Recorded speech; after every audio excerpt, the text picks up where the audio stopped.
Salut! Aici Cristi de la Așa Începe. La ce asistăm zilele astea, în care editez episodul de azi, este o luptă și distrugere.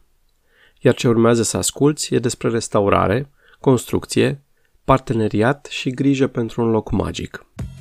Chiar mă întreba cineva, dar la un moment dat va trebui să treci peste Herculane, să mergi la nivelul următor cum ar veni, să faci și altceva. Și stăteam și mă gândeam, dar cum? Că e ca și e sufletul meu acolo, nu pot să mă desprind, de un loc în care cred atât de mult și pe care absolut, îl iubesc, adică e ca acasă, e mai mult decât acasă.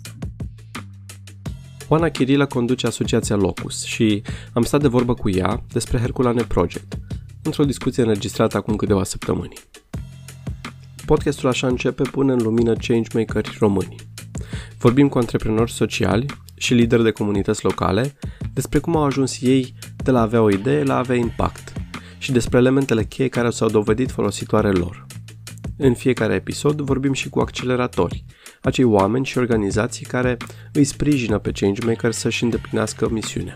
Fundații, incubatoare, mentori sau coach. Eu sunt Cristi Șchiopu, iar proiectul Așa Începe își propune două lucruri. Să documenteze profilul changemakerului român și să-ți extindă orizontul ca într-o vedere panoramică, ca să cuprindă și aceste povești de bine, pe lângă ce știi că merge rău în România. Sunt sigur că fiecare poveste poate stârni în tine ecouri folositoare pentru felul în care vrei și tu să creezi schimbare în jurul tău. Să-i dăm drumul! Herculane Project este o platformă de reactivare arhitecturală și socială a centrului istoric Băile Herculane. Proiectul are două mari direcții: Baia Neptun, motor al reactivării centrului istoric, și reactivarea socială și culturală a Băilor Herculane. Îți spuneam adesea că Așa Începe este o călătorie și sper ca episodul de azi să fie o stație în care te oprești, să observi ce înseamnă determinarea unui grup de tineri într-un proiect de reclădire monumentală. Apoi mai sper că acest episod să se alăture dovezilor că atunci când ne pasă suficient de tare, suntem capabili să ne adunăm pentru a fi alături de o comunitate care are nevoie de noi. Ai nenumărate așa dovezi zilele astea, iar Oana și echipa asociației Locus, cu al lor Herculane Project, sunt un exemplu de changemaker care inițiază o schimbare de impact pentru comunitatea locală și nu numai, într-o conexiune profundă cu acel loc. Să cunoaștem un pic Băile Herculane.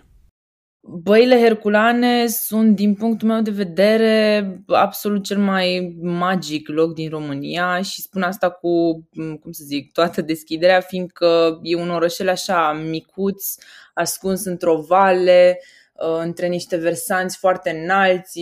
Prin centrul orașului curge râul Cerna, care și el are o istorie foarte fabuloasă și e un loc în care e definit de foarte multe timpuri, dar care are sens ce zic, și asta se vede inclusiv în zona de arhitectură, se vede în zona de dezvoltare urbană a orașului, fiindcă poți să vezi toate urmele a tuturor celor care au fost acolo vreodată și mie asta mi se pare frumos și cred că de fapt asta îl face așa de magic pentru noi. Acum, dacă e să o luăm istoric vorbind, este una dintre cele mai vechi stațiuni balneare de pe teritoriul Europei, a fost fondată de romani, a avut diverse perioade de regres și de progres și progresul cel mai mare l-a avut în momentul în care împăratul Franz Iosef a decis transformarea stațiunii, care fiind pe graniță era mai degrabă un loc de recuperare pentru zona militară, transformarea stațiunii într-un loc pentru elite, era dedicat doar elitelor și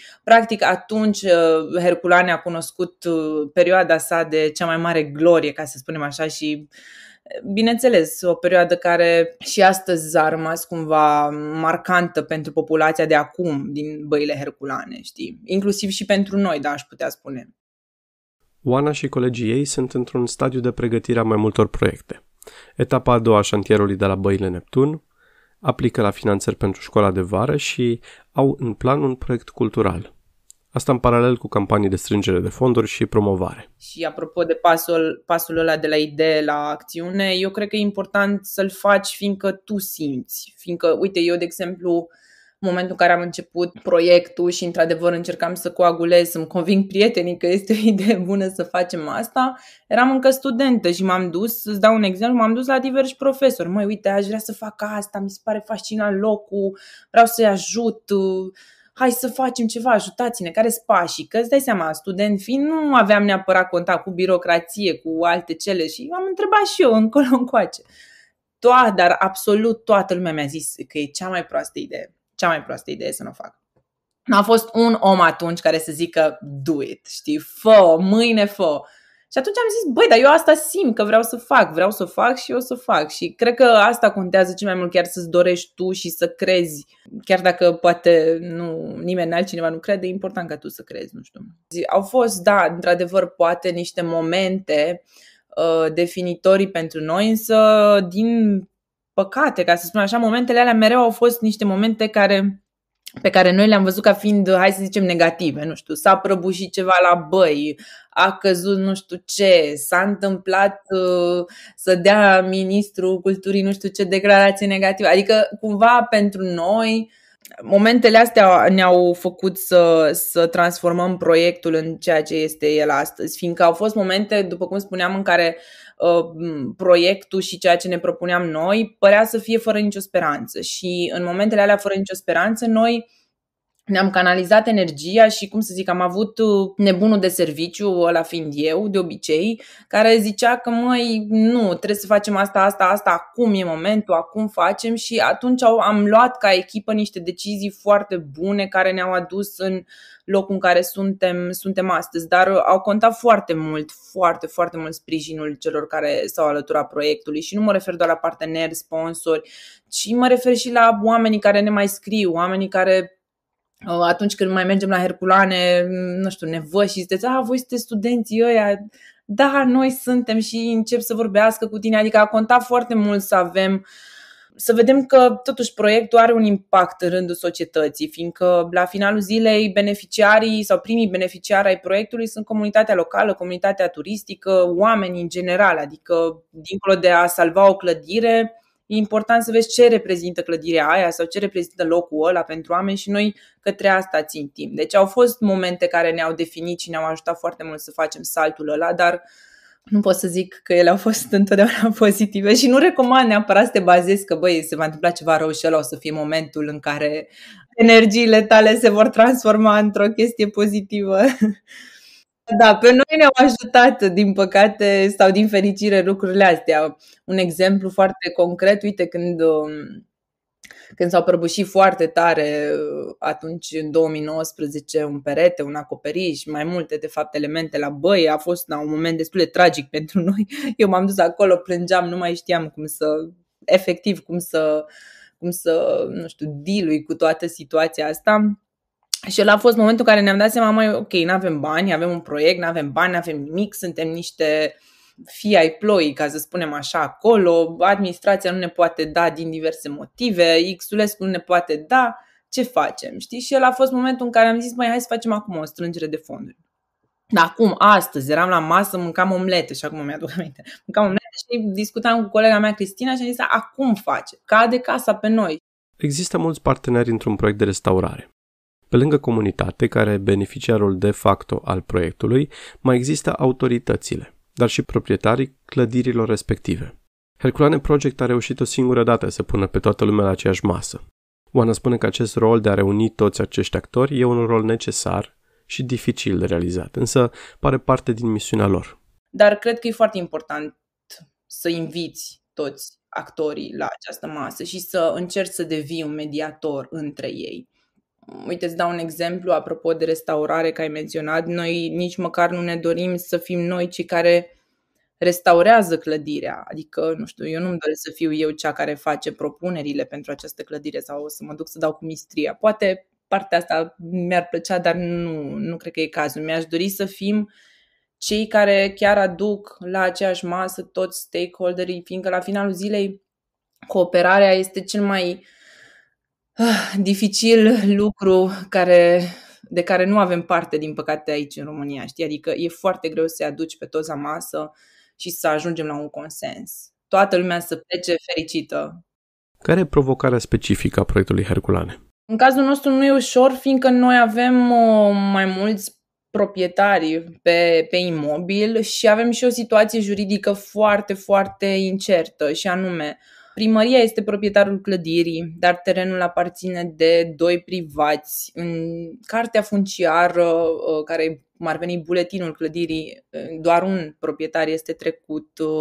Pe acel teren sunt o serie de sechestre, asiguratorii la DICOT, din dosarul devalizării stațiunii. Din păcate, stațiunea, și nu doar stațiunea Băile Herculane, mai multe stațiuni în țară, în momentul în care s-a făcut privatizarea fostelor companii de stat, acea privatizare s-a făcut foarte defectuos, aș putea îndrăzni să spun chiar corupt, și din punctul ăla s-au întâmplat foarte multe lucruri care, din păcate, nu au fost cu un final fericit pentru obiectele de patrimoniu. Nouă ne place să zicem că s-au jucat Monopoly în viața reală, fiindcă chiar asta s-a întâmplat. Și în cazul nostru, noi de aceea, de exemplu, nu putem să accesăm fonduri guvernamentale sau europene, ne bazăm strict pe donații, sponsorizări, fiindcă cu această situație juridică, dacă aplic la fonduri europene, voi fi respinsă din start, știi?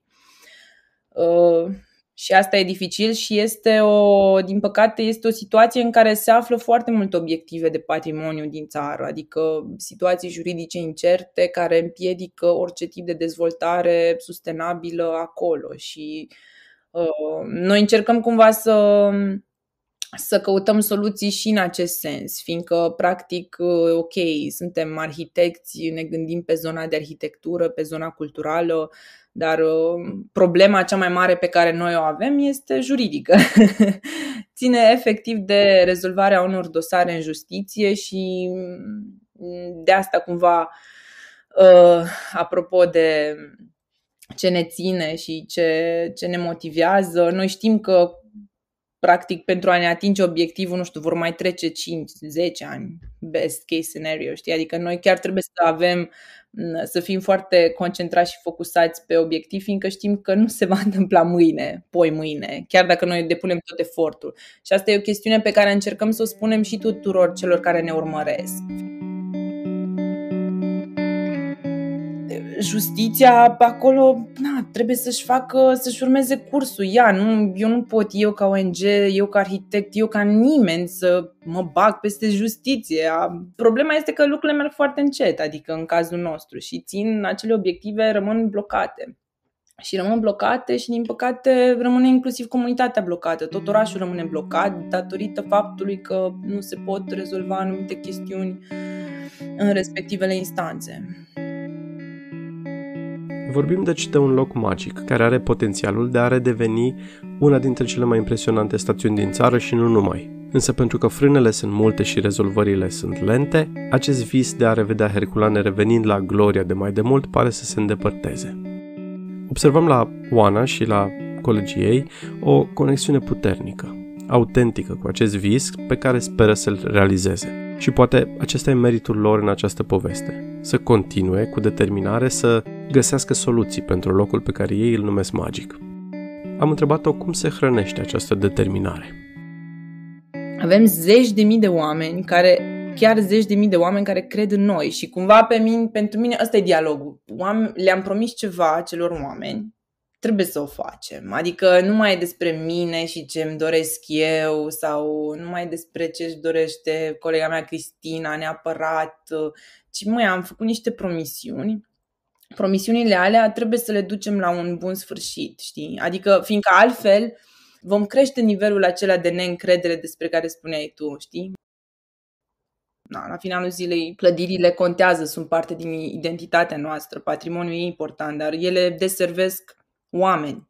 Ele de asta sunt construite, ca să deservească oameni și noi tot la oameni ne gândim. Deci cumva dialogul meu acum așa este, dar a fost foarte diferit de la o etapă la alta. Au fost etape la început când poate eram mult mai fără experiență, în care într-adevăr au fost momente în care voiam să îmi demonstrez și mie că pot. Nu știu dacă are sens ce spun. Eram, dar e imposibil. Uite, alții pot să facă și să dreagă și noi să nu putem. Ba da, hai să putem. De ce stăm și ne plângem de milă că nu avem fonduri? Hai să încercăm să găsim soluții ca să avem fonduri. Noi am trecut prin multe etape din astea ca echipă de dialogare cu ceea ce ne dorim și ceea ce ne ține practic în proiect. dacă îți vine să crezi, acum o să deviez puțin. Noi am făcut inclusiv 6 luni parcă coaching de echipă, fiindcă ajunsesem într-un punct atunci în 2019, când s-a și prăbușit clădirea, ne prăbușeam și noi ca echipă, sună foarte ciudat ce spun. Și ăla a fost momentul în care ne-am dat seama că mai trebuie să facem ceva și ca să ne îngrijim pe noi, ca să zic așa, ca grup. Oana ne-a vorbit despre cum l-a cunoscut pe Cristian Boldișteanu, coach care a avut o influență benefică în transformarea echipei proiectului Herculane. Vom face un zoom-in al procesului lor de coaching. L-am contactat pe Cristi și împreună cu Oana îi vei auzi descriind separat această experiență. Am fost invitată la un eveniment, am ținut un discurs și cineva s-a ridicat în picioare și în timp ce vorbea a început să plângă. În momentul în care eu dacă văd pe cineva plângând, încep și eu să plâng și s-a dovedit a fi persoana respectivă, era chiar coachul cu care ulterior noi am făcut coaching. Cristian Boldișteanu, da. A fost la o prezentare de la Creative Mornings, un eveniment foarte fain, în care ea a prezentat proiectul și durerea pe care a simțit-o atunci când a văzut clădirile alea din Herculane și cu aia am vibrat. Și mi-am zis, uite, aici sunt niște oameni, niște tineri care fac niște chestii extraordinare și au curajul să zică noi vrem să întâmple lucrurile altfel sau noi putem să facem ceva. Am rezonat cu treaba asta și am și spus în timpul de QA, am zis Oanei că apreciez foarte mult ce fac. Și așa ne-am cunoscut atunci. A fost foarte interesant să descoper eu cel puțin că pe fiecare dintre colegii mei îi ține altceva în proiect. Și faptul că, de exemplu, eu nu înțelegeam că pe el nu-l ține, nu știu, ce mă ține pe mine, devenise un punct de frustrare, știi? Dar a fost foarte interesant să ne dăm drumul și să vedem, fiecare suntem aici din motive diferite, fiecare vrem să contribuim diferit, haide să o facem și hai să punem, apropo de, nu știu, toate relațiile astea care ne duc mai departe, hai să le punem toate la un loc, aceste gânduri și să mergem mai departe. Bineînțeles că acum, uitându-ne fie la echipa lor, fie la alte echipe, faptul că venim cu perspective, nevoi și resurse diferite e o mare valoare, nu e nici de cum o problemă, dar în momentul respectiv sună provocator, poate să ducă la niște blocaje temporare și pe asta lucrăm, cu asta lucrăm. Bine, a fost și foarte așa, consumator din punct de vedere sentimental, dar a fost foarte, foarte bine ce am făcut și e un drum asta, e un sfat pe care îl dau tuturor echipelor.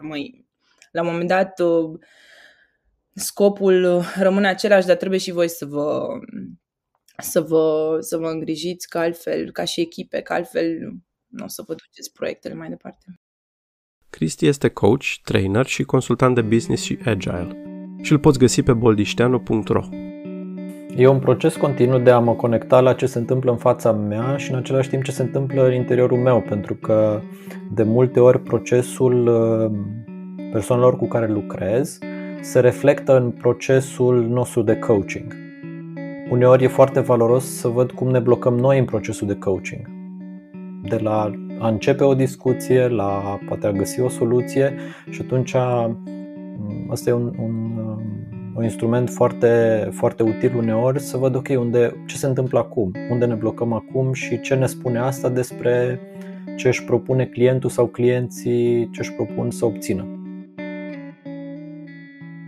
Dacă ai ascultat episoade precedente, știi că mă preocupă în mod special explorarea atitudinilor care fac din oamenii cu care vorbesc changemakeri. Am întâlnit adesea perseverența, determinarea și imboldul acesta de a porni ceva atunci când nimeni nu face un pas în față. Și Oana bifează aceste atitudini. Răbdarea e încă un criteriu pe care am vrut să-l explorez cu ea. Chiar dacă poate uneori, că pe noi ne frustrează de foarte multe ori și nu știu cum e în alte proiecte, dar pe noi uneori ne frustrează că, deși muncim zi de zi, uneori nu se vede, știi?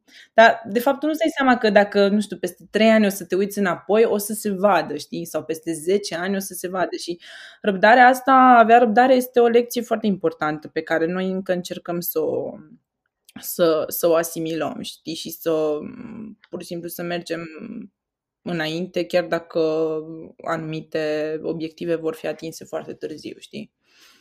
Încă un element recurent al discuțiilor din Așa începe este și importanța echipei. Ai auzit-o mai înainte pe Oana vorbind despre echipă și am vrut să vorbim și despre o echipă extinsă a profesioniștilor din domeniul restaurării de patrimoniu. Oana mi-a vorbit de Ștefan Bâlici, care a fost înlocuit recent de la conducerea Institutului Național al Patrimoniului, la câteva zile după ce discuția mea cu Oana a avut loc. Ștefan este un profesionist foarte iubit în Breaslă, a cărui plecare a fost regretată cu fermitate de majoritatea profesioniștilor din domeniu, inclusiv de Eugen Vaida, invitatul meu din episodul trecut, pe care și Oana îl menționează. Când au fost momente dificile, îl mai sunam poate pe Ștefan și spuneam, Simicea, hai că se poate, mergem înainte. A venit acolo de câteva ori în numele institutului, de exemplu, și într-un moment de blocaj pe care l-am avut în 2019, institutul a fost cel care a deblocat situația și practic am putut să începem un șantier. Noi am avut acolo un blocaj pe zona de începere a șantierului și nu reușeam să ajungem la niciun consens cu administrația și Ștefan a fost cel care a venit. Am stat cu toții la masă și, nu știu, a făcut magie, fiindcă altfel nu pot să o numesc, că la final am ajuns la un consens. Deci ne-au ajutat foarte mult și eu chiar le mulțumesc din punctul ăsta de vedere și nu numai lor, sunt și alte instituții și alte ONG-uri pe zona de patrimoniu. Uite, Eugen Vaida, apropo, el, când am început noi proiectul, mi-aduc și acum aminte, era octombrie 2017, am mers cu el, eu până la Herculane din zona Transilvaniei și ne-am dus și am pus cu o scară, ne-am urcat pe acoperiș și am făcut niște releve fotografice și a acordat așa mult timp și ne-a dat foarte multă și expertiză, știi? Că ne-a zis, băi, uite, acolo e rău, acolo e mai bine, acolo e așa, că totuși, student fiind, nu poți să zici că ai cea mai mare experiență. Și a fost de foarte mare ajutor și nu sunt singuri, adică sunt foarte mulți oameni și ONG-uri și instituții care ne-au ajutat de-a lungul timpului. Și asta e fain, da, pe zona de patrimoniu. Noi suntem așa un grup, ne știm cu toți între noi, că suntem puțini și da, încercăm să ne ajutăm reciproc atunci când e cazul. Vorbind cu oameni cu dragoste de patrimoniu și restaurare, mi-au arătat cum obiectul muncilor este parte dintr-un proiect de comunitate, dar și de economie circulară și de sustenabilitate. Refolosim ce există. Mergem către artizani să facem lucruri bine, prin metode testate în timp și redăm viața locurilor care ne reprezintă. Și tot legat de ideea de comunitate, așa cum ai auzit și în episodul cu ambulanța pentru monumente, un proiect de restaurare este un proiect care dă un focus comun membrilor comunității și îi implică într-un scop al cărui beneficiar e chiar comunitatea. Lucrurile astea sunt foarte importante și mai ales acum, din punctul meu de vedere, în care ajungem într-o, etapă în care trebuie să reutilizăm foarte mult și avem atât de mult mediu construit în țară, patrimoniu clasat sau nu, care poate fi folosit. Da, noi trebuie să ajungem ca nișă, să nu mai fim o nișă, știi?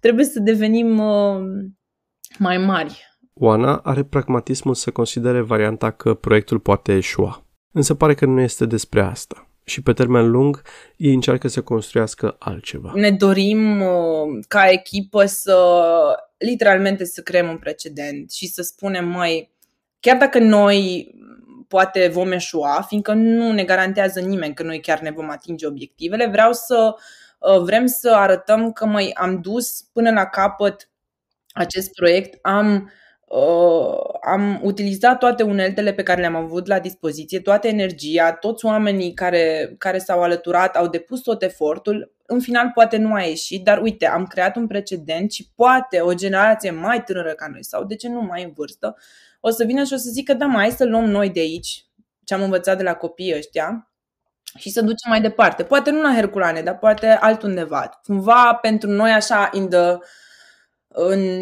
într-o schemă mai mare a lucrurilor, asta este cel mai important, știi?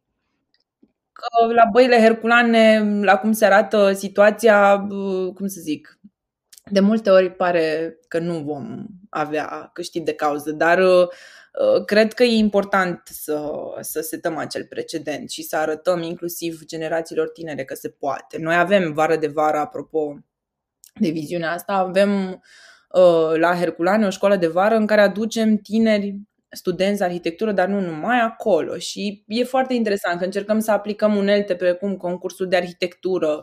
Ei participă aplicând cu soluții la acel concurs. Ulterior, cei care câștigă devin project managerii, adică ei conduc șantierul de construcție al acelui obiect, să zicem. Și au venit foarte mulți tineri la noi și ne-au zis că chiar ne-ați inspirat să facem și noi chestii, nu neapărat pe zona de patrimoniu, că nu asta ne pasionează, dar ne pasionează alte lucruri, știi? Și vrem să facem, nu știu ce, în robotică. Și eram așa, zic, what? Go do it! Dar foarte interesant, știi, că te poate ajuta ceva din acest domeniu și că noi ca oameni putem să-i ajutăm, știi?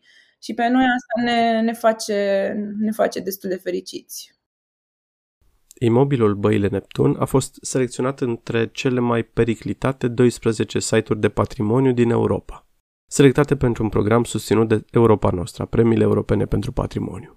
De reținut și că unul dintre cele mai importante obiective ale Asociației Locus este acela de a include ansamblul arhitectural din Băile Herculane în patrimoniul UNESCO. Găsești mai multe despre acest proiect pe herculaneproject.ro.